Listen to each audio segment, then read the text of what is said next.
MMA 411.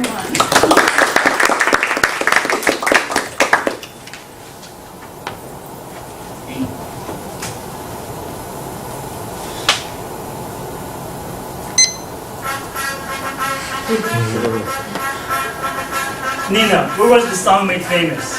What movie? Steve, what was Rocky's profession? He was a fighter, prize fighter, boxer. Exactly. We all know boxers are very comfortable on their feet. When the fight goes to the ground, the boxer may eventually find himself on his back, where he's at a complete disadvantage. But a person trained in jiu-jitsu is extremely comfortable and dangerous in this position. Madam Toastmaster, fellow Toastmasters, and most welcome guests.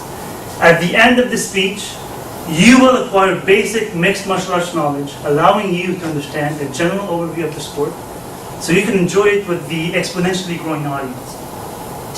A note to those sensitive to violence: mixed martial arts is a sport similar to boxing, but it's 1,000 times more exciting.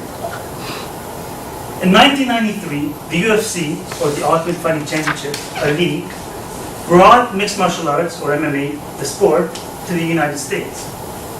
They held the tournaments where the best athletes skilled in various martial arts, such as karate, jiu-jitsu, wrestling, boxing, kickboxing, sumo, and many, many other combat sports, competed for the title of the Ultimate Fighting Champion. Soon, fighters realized that every style had its weakness, and that a combination was much more effective. As a result, this led to the practice of more than one fighting style, hence the name mixed martial arts. In January of 2001, the UFC, under new ownership, completely revamped MMA into a highly structured and organized combat sport. Prior to the restructuring process, only 3 rules existed. No biting, no eye gouging, and strikes to the groins of any kind were prohibited.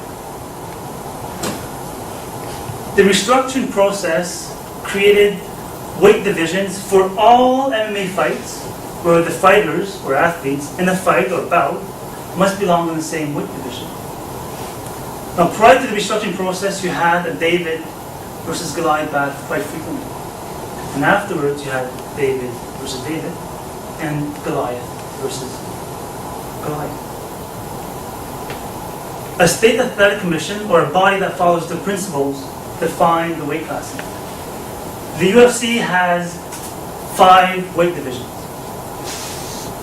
Lightweight, where the athletes must weigh between 145 pounds and 155. Welterweight, where they weigh 155 to 170. You have middleweight, light heavyweight, and heavyweight, who have their equivalent weight ranges. Prior to the restructuring process, the fighters competed in a single round for an infinite amount of time. Along with the weight division, the UFC added structure around bout time restrictions.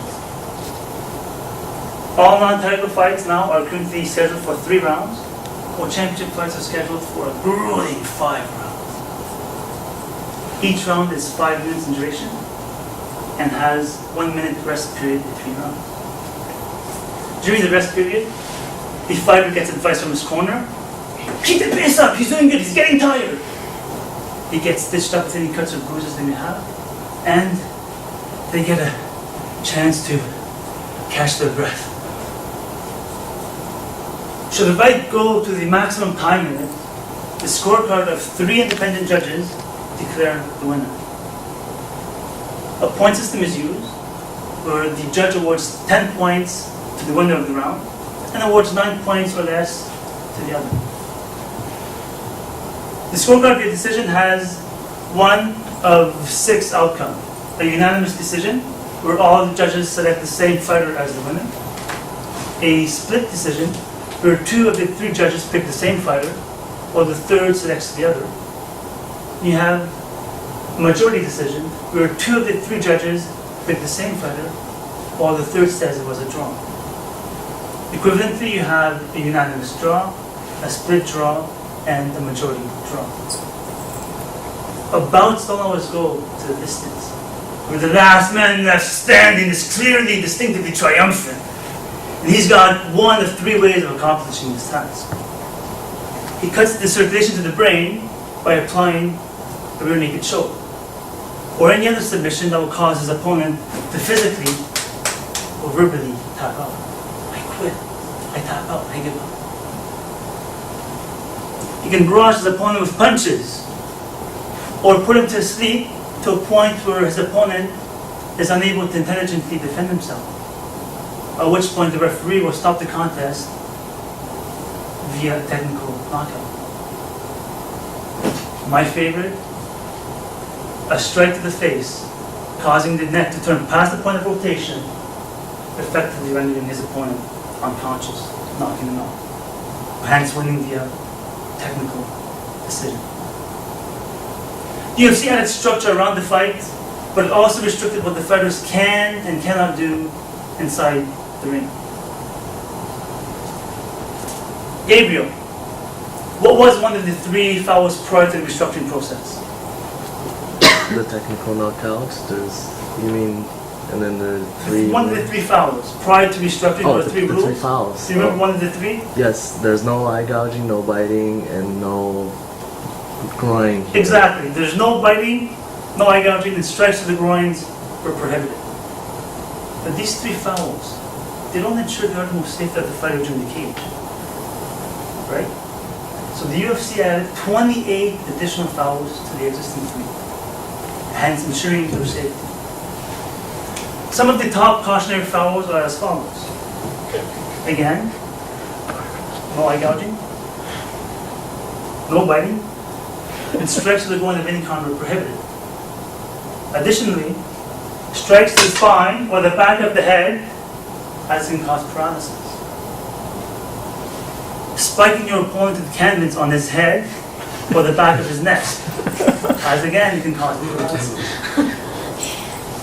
Kneeing the head of a grounded opponent, kicking the head of a grounded opponent, and the grounded opponent is clearly defined as your opponent having one knee on the canvas, at least one knee on the canvas.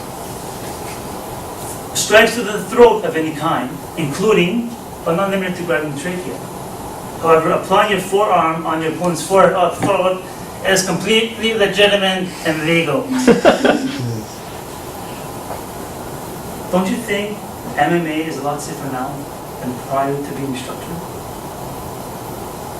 You have just received a myriad of mixed martial arts information. You have seen how the sport came into existence and the restructuring made by the UFC to regulate the sport, namely adding weight division, bout time restrictions, declaring the winner, and appending the thousands. Mixed martial arts is brutal, is violent, and sometimes gory, but is by far not barbaric. This is a topic for later discussion.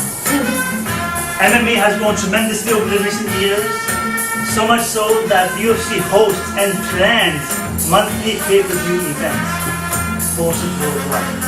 The next one being live in Portland, Oregon, August 29, 2009 at 10 p.m. Now that you have the basic knowledge of mixed martial arts, another sport, I urge you all, go to your local sports bar and watch these top contenders compete. Focus on the techniques and sportsmanlike conduct administered and demonstrated by these warriors.